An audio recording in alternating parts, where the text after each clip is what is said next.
Hi guys, James at Rampant Lion Reviews again for you today with another beer review. For this one we are going to stick to Sweden, and we're also going to stick to my home county of Skåne here in the very south of the country. We're going to return to a brewery that has featured on the channel a good number of times before. I've had some really nice beers from these guys over the years, and I would say that they're known mainly for their hazy and big fruity IPAs, but in more recent times they've also been doing some really interesting pastry stouts and some very nice fruity juicy Berliner Weisses as well. So those are definitely worth checking out too. The beer that we're going to have a look at today is the latest installment from one of my favourite series of beers that they do, so fingers crossed it's as good as the ones we've had before, and I hope that you guys enjoy my take on this beer as well.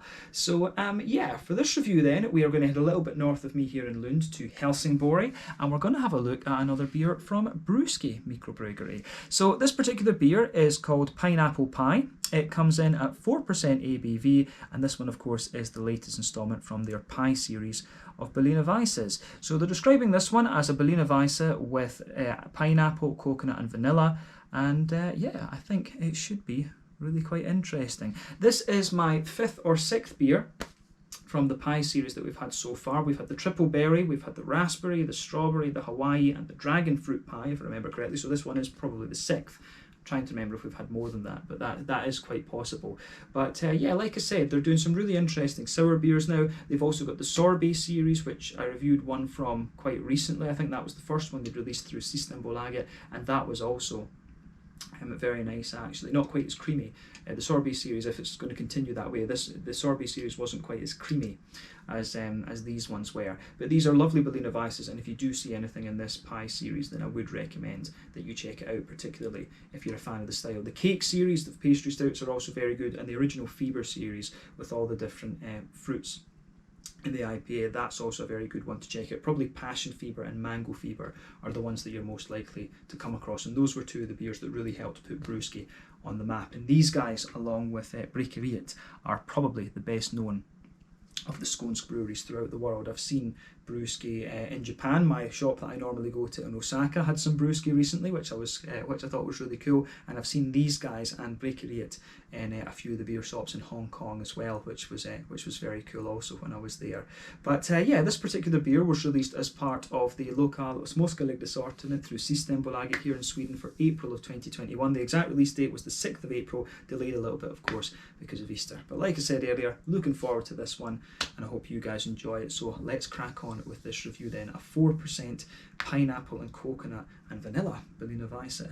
So yeah, as always with my reviews then, I'll tell you a little bit about the brewery before we taste the beer. If you want to get straight to the tasting, just fast forward. All the usual links are in the video description below. That's the brewery website, the link to my other reviews that I've done from Brewski Mikrobryggeri before, and you will no doubt see more added to that list in the near future. But there's all the usual social media down there. If you want to see more reviews, do please consider subscribing to the channel. The whole channel of course has a geography-based tagging system, so you can go into the homepage and search for beer based on country, city, state, county, province, prefecture, whatever it is you happen to be interested in. Do check out the playlists of beers from different countries. There is one there for all the Swedish beers that I've reviewed for you. That's constantly being added to, and as always, please do get in touch and let me know some of the other beers and breweries that you guys would like to see me review. It's always great to hear from you guys that are watching the videos, and the support that you show the channel is hugely appreciated. So anyway, on to my brewery notes then to tell you a little bit about Brewski Mikrobryggeri then. So Brewski Mikrobryggeri, as I've told you before, were founded in 2014, and they're based in Helsingborg in the kind of northwestern corner of Skåne here in the south of Sweden. A lovely city that I do recommend you go and visit if you get the chance. But the founders of this company are Marcus Hjalmarsson, Johan Britsen, Alfred Olsen and Robin Skoglund, and all of these guys were inspired to get into craft beer, having done a little bit of home brewing and having tried the West Coast American craft beers. But Marcus was the main man behind the brewing, and he was originally associated with the High Nose brand of beer, which was brewed at Höganäs Brewery out in Höganäs on the Kullaberg Peninsula, again a little bit to the northwest of Helsingborg, and a very beautiful place, so I recommend that you check there out as well. But some of those High Nose branded beers are still brewed there, and the original Brewski beers were brewed up there as well, although all of the Brewski beers are now brewed at their own brewery in Helsingborg, which you'll find in the train yard to the south of the central station. And this brewery has the capacity to produce around 100,000 litres of beer per month from what I understand. But in 2016 these guys started their own beer festival, which is called Brewskival. In the first year they had over 40 different breweries, and this has continually expanded year on year. year. I first went there in 2017, and there were about 60 breweries there actually, and I was there 2018 and 2019 as well, and it was great. It was cancelled in 2020 because of the COVID-19 pandemic, of course, but from what I understand, it will take place this year in 2021. But they also used to open their brewery up once a month as a bar, which is called Brewski, and they also have their own bar now in Helsingborg, which goes by the name Brewski. It goes by the same name. But this opened away back in 2018, and I do recommend you check that out as well. They've got some really interesting ramen there. It's an American chef, so it's not authentic Japanese ramen, but it is pretty damn tasty. You get chicken ramen, and I think that really works actually. I thought that was very nice when I was up there, and you'll also find a lot of Brewski beers in that tap room that you won't find in other places throughout Sweden. But they're also now brewing some of their IPAs abroad in the US, at Tampa Bay Brewing Company down in Florida, and they're also exporting quite a few of their sours and their stouts over there as well. But they're looking to open up a bar in Oslo at the moment. The progress on that has stalled a little bit because of the whole COVID-19 situation, and Marcus also has a distribution company up there now called Brewski, which is importing Swedish beers into Norway. There's a few other breweries. He's taken quite a few breweries' beers over there actually. He's taken Morgendagens, Duck Pond, Omnipojo, and I think there was one or two others that had gone over with them as well. I think it might have been Benchwarmers also from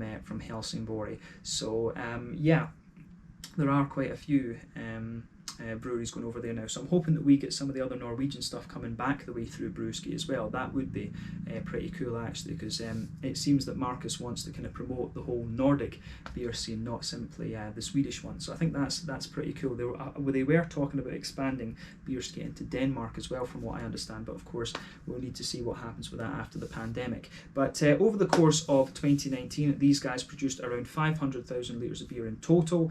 I don't know if they produced a little bit more than that in 2020. I couldn't find a figure, but as of May 2021, when I'm filming this review for you, these guys have produced around 330 different kinds of beer according to Untappd. But yeah, that's all I can really tell you about Brewski for the moment. If you want to learn more about these guys, you can of course check out the brewery website. You can follow them on Facebook and Instagram to keep up to date with all the latest goings on. Pardon me, and you can check out the Rate Beer, Untappd and Beer Advocate pages to learn more about all those different beers that they've done. So yeah, that's it for your history section of the video. As I say, check out all those links in the video description below. But yeah, let's crack on and get this beer open and have a look at it. So yeah, I'll just like to have a little look at the artwork of this before we open up. As you can see, the artwork on this one is quite similar to what we've seen from Brewski before. There you can see the Brewski man there, which is awesome. And yeah, it looks very good. I like it. They're putting little Swedish flags on it now as well, which I think is pretty cool. It would be cool if they put the Skåne flag on that as well, right enough. But yeah, as you can see, 330ml can. This one, I think I paid roughly about 30 Swedish kronor for this, which is kind of normal for a Berliner Weisse like this. The can feels really dense actually, but yeah, it kind of makes sense because this will contain a lot of wheat, a lot of oat, and probably a bit of lactose as well. What does it say? So it says, yeah, wheat, oats and milk protein, which yeah, is basically lactose. But the other thing I've noticed on a few of these beers is that in different languages they say lupulo and houblon and things like this. So in some of the languages they say there's hops in these beers, but in the English and the Nordic languages they don't say that. So yeah, that's something that they do. That is something that they do need to sort out actually with these cans, is to make sure the ingredients on the Berliner Weisses are right, because I've noticed this in quite a few reviews actually with this brewery now. So yeah, maybe need to message them and tell them about that. Yeah, so that's pretty cool. But yeah, 330ml can. I think this one cost me in the region of 30 Swedish kronor, so that's roughly about €3 for the can, probably about £2.50 sterling, and then maybe about $3.50 American, just to give those of you watching in different parts of the world a price reference. But yeah, 4% Berliner Weisse. Let's get this guy out and we'll get on with the tasting. Pineapple, coconut and vanilla in this one. So I think it could be quite nice. And this is, you know, oh, that smells lovely. You can smell it as soon as you open it. The thing with these beers is, and I've said this in Berliner Weisse reviews before, they often tend to be very straight shooting in terms of their kind of flavour profile and aromas and things like this.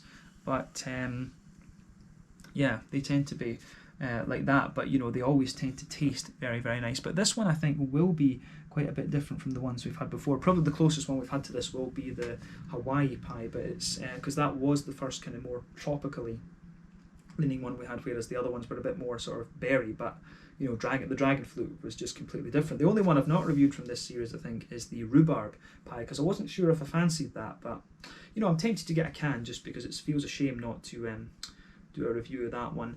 But yeah, let's have a little look at this then. So as you can see, this is one of the palest yellow beers I've ever come across. It actually looks a lot richer in colour than it is. I can just see on the little viewfinder, it actually looks like it's a very rich yellow, but that is actually very, very pale.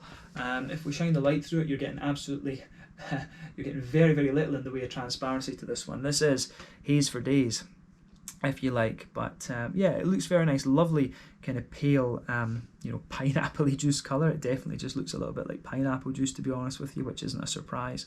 But yeah, when it comes to determining the colour of your beers, it depends on 1, the type of malts that you use, 2, the length of your wort boil. The longer you boil the wort, the more the sugars caramelise, thus you get a darker colour of beer. But adjuncts and barrel aging, of course, do play a role, and that's, you know, the adjuncts will most definitely play a role in this one. But in terms of a Berliner Weisse, and when you consider the fruits in it, the appearance of this one is not a real surprise, to be quite honest.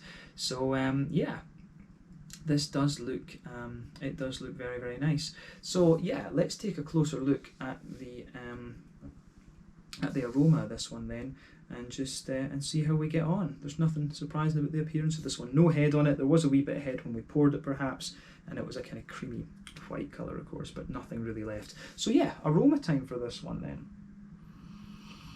Yeah, as I said before, you know, these beers always tend to smell pretty damn nice.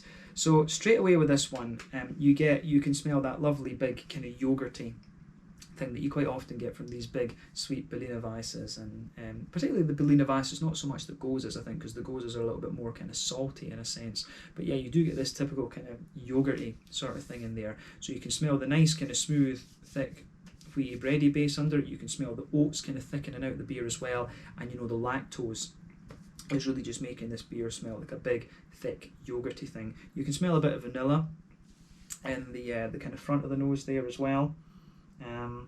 And the coconut is kind of mixing in with the vanilla as well. So that's an interesting point to make about this beer. So yeah, it's got a lovely, very sweet backbone to it. It's almost got a little touch of a slightly Werther's Original butter candy type thing in there, but without the brown sugar, if that makes sense. It does have a little bit of that kind of just big, thick sweetness to it. So I really like how all of that I really like how all of that goes together. So yeah, the malty backbone of this beer, I think, is very nice, and you can smell the coconut and the vanilla just mixing in with the oats, I think. So yeah, this is a very, very interesting beer for me. But yeah, that covers your malty backbone. As I say, these Berliner Weisses tend to be very, very straight shooting in terms of their malty backbones and things, but they just give you, you know, beautiful aromas and beautiful flavour. The aroma of this beer is absolutely lovely. So like I said, there is a bit of an issue with this beer in terms of its label, because it says that it's got hops in it in some languages, but then in Swedish and English, which I would assume would be the ones that are correct, it says it doesn't. And it smells like it doesn't have hops in it. You do still get a little bit of a placebo with these beers though. You do get a little bit of grassiness and a little bit of floral quality out of them. And I think, you know, in fairness, I think you do get a little bit of that in this beer, but not too much. You can kind of tell from the smoothness of this beer that, you know, there's not too much from the, you know, you can tell from the smoothness of the beer that there's not too much in the way of hoppiness to it actually. But yeah, the sort of hoppy, there is just a wee touch of grassiness and a wee tiny little bit of floral quality in there too. But on the fruity side of things, this is pretty straight shooting actually in some ways, because you do get the big juicy pineapple out of the beer, but at the same time it smells like there's a wee bit of a kind of lemony, kind of citricy note in this one. So this one actually does smell a little bit more tart, I think, and I wouldn't have really expected that out of this one in fairness. But then I don't think I've had a sour that has been only pineapple on its own. Usually they'll mix pineapple with something else, so that kind of makes this one a little bit quirky as well, come to think of it. So yeah, this one I think could be really interesting from that perspective. So yeah, lovely big juicy pineapple-y note out of it. You do get one or two little apricot-y qualities to this beer as well, and a little bit of a kind of, you do get a little bit of a, say, you get a little bit of a kind of lemony, citrusy kind of vibe out of this beer too. So yeah, I really like how this one goes about its business. So definitely take a little bit of time to enjoy the aroma of this one before you get stuck into it. But I think it's about time that we have a taste of this beer and see how we go. So yeah, this one is the Pineapple Pie, a 4% Berliner Weisse with pineapple, coconut and vanilla in it, from Brewski Mikrobryggeri in Brewski, well, not in Brewski, in Helsingborg here in Skåne in the very south of Sweden. Let's get stuck into this one. I think it'll be interesting. You can see the little bits of coconut just sticking on the edge there of the glass, so that's quite funny. But yeah, let's have a taste of this one and see how we go. Slange, skull, cheers.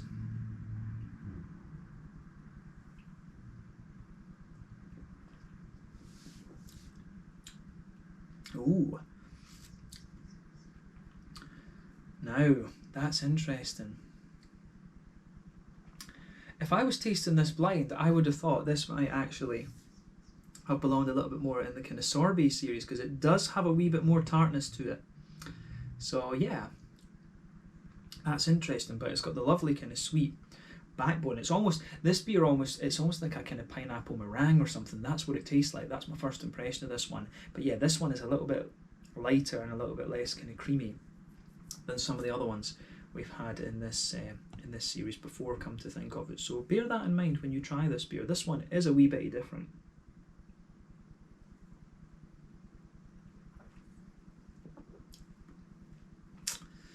But I'm going to say thumbs up to them though. I do. I like this beer. This is, again, very nicely executed. You know, the question would be, is it my favourite one in the pie series? Potentially not, because I mean, I tend to like more kind of berry sours and things like that. I really enjoy a good big berry sour. But you know, this is one that I think, you know, could really grow on me. This is one that could help me push a little bit more to the tropical sours, because I do enjoy a mango sour actually. I can enjoy a mango sour. So I think this one is a really interesting idea. But this one has a big malty backbone to it, and the pineapple really shows its juiciness the further that you go into the aftertaste as well. So I like how that goes together, absolutely.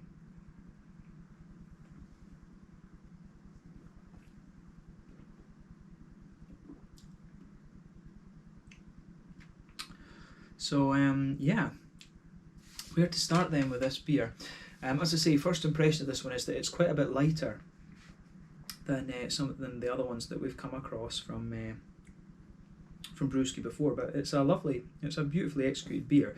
But yeah, let's break that down then. Straight away across the middle of your palate, then you feel that nice, smooth, wheaty, white bready backbone. So yeah, that works really well. Sitting on top of that middle third of your palate, that's when you get a nice kind of big, smooth oatiness out of the beer.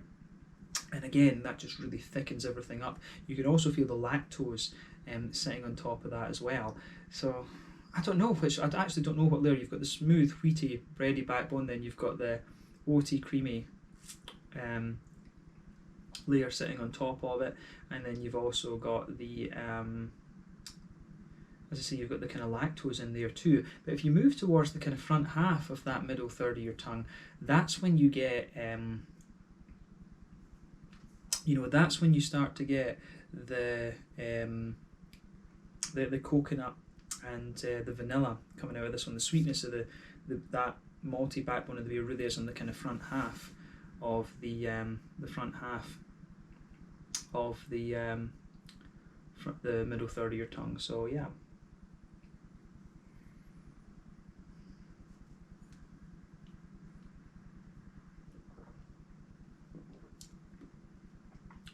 So yeah, that's it. It works. It does work out really well. The malty backbone in this beer is very nice. But other than that, as I say, there's not too much else to say about it. The further you go into the aftertaste with it, it does taste a little bit more kind of yogurty, especially because you've got the lactose in this one as well. But the coconut and the vanilla are really nice adjuncts in this. They come out a little bit more in the aftertaste as well.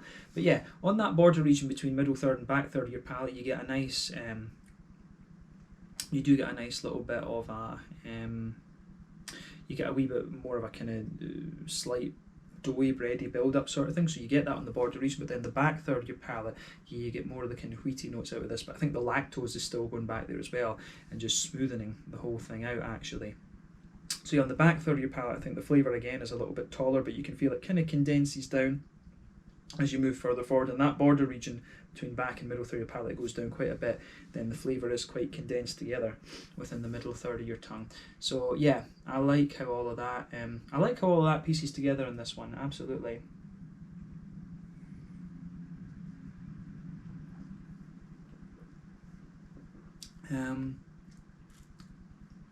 So yeah, it works. It works very, very nicely actually.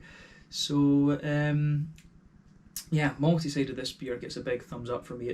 It does this one, as I say initially, it feels a little bit lighter and it tastes a little bit more. I would have guessed this was a Sorbet one if I knew it was a Brewski beer, and I was otherwise tasting it blind. But yeah, it's got it really gives you the more kind of sort of pie vibe to it the later you go, the further you go into the aftertaste. But yeah, on the sides of the beer then, where you should get the hops, you do get a tiny little bit of earthiness there. You get a wee bit of herbiness, and then not a wee touch of a kind of floral placebo in the front corners of your palate. It does feel a little bit grassy around the front curve of the tongue as well. But you know, as I say, these guys it's quite minimal, and I don't think this beer has hops. It feels a bit too smooth to have hops in it. But I think, you know, adding hops into some of these beers just a little bit could add a wee bit of depth of flavour, but it doesn't seem to be a thing. They don't really like adding hops into the sour beers, or the Berliner Weisses and the Goses at least, over here in Scandinavia, and you know, in Finland. I don't think Coolhead really add hops to their beers unless they explicitly state it, to be honest. So yeah, it's always interesting to think about. But yeah, the fruity side of the beer is kind of what you'd expect. So on border region between front third and middle third, again, you do get a wee bit of a build up there. There's a wee bit of a, you know, you get a bit of that doughy yeasty build up, and then the base of the front third of your palate, you've got a very nice kind of smoothness to it. So I like how that goes together. It's a bit of a kind of bready, wheaty, oaty, vanilla kind of thing too. So it works really nicely. It works very nicely in that sense. So yeah.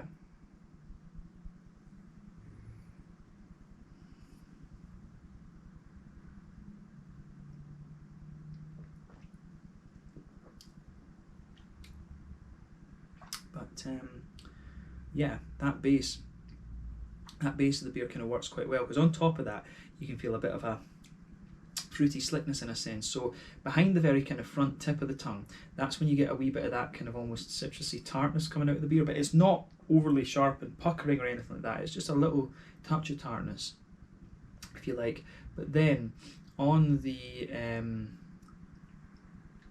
how do you say, on the behind that, that's when you get the kind of juicier pineapple, and the pineapple sort of softens up as you go further back on it. As I've said before, when it comes to sour beers, I like the ones where you get a wee bit of sharpness in the beginning, then it just juicens up really nicely. It just smoothens out. The way that the sour beer mellows out, I think, is a lovely. That's one of the best things that you can get. That's what I look for. A good transition is what I would always look for in a beer, in one of these kind of sour beers, and this one certainly gives you that. So it's a wee bit tart and citricy and lemony on the beginning, but then it just juices out and becomes a little bit more kind of pineapple like the further that you go into the aftertaste. You know, the pineapple really lingers there into the aftertaste with the coconut and the vanilla and the kind of lactosey and oaty qualities to the beer. But it's a big thumbs up for me, this one. I think this is another solid beer from Brewski. So yeah, it's awesome. Yeah. So yeah, I think we can round off the tasting section there then and move on to the mouthfeel.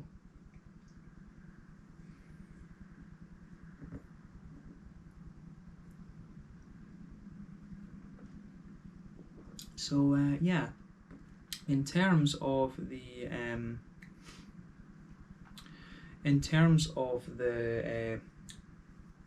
mouthfeel then, I would say that this beer, it is kind of pushing top end and mid-bodied, the carbonation.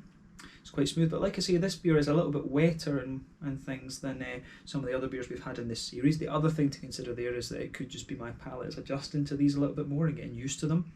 So I don't find them nearly as thick as I might have once upon a time. I think technically speaking, this beer will have, it'll be technically speaking, it will be no IBUs, but I think there'll probably be a few in there, like 5 at maximum. So yeah, you will get a wee touch of bitterness out of this beer, but nothing major. The malty basis, we say, is big and thick, but you've got the adjuncts kind of sort of woven into that, if you like. So the adjuncts, the vanilla and the coconut, are really giving you some nice sweetness and depth in there. Then with the fruity side of things, like I said earlier, it's a nice wet juicy fruit with just a wee touch of sourness and sharpness to it.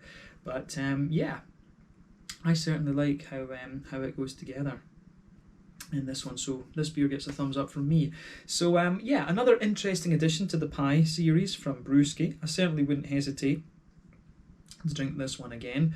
And yeah, I guess you're always going to get a good sour beer out of this series, so just pick one that where you like the fruit that's in it and you like the sound of it, and you probably will enjoy it. These guys are doing some really solid sour beers these days. If I'd blind tasted this one, like I said, I probably would have thought it was one of the sorbet series rather than one of the pie series initially. But it really, the more you drink of it, the more you get the whole kind of sort of meringue. It feels a little bit like a kind of pineapple meringue or something.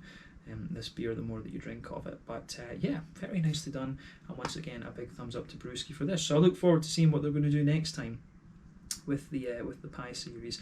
But let's leave it there. Once again, thank you for watching my beer reviews. Until the next time, please like, subscribe, share, all the usual YouTube stuff.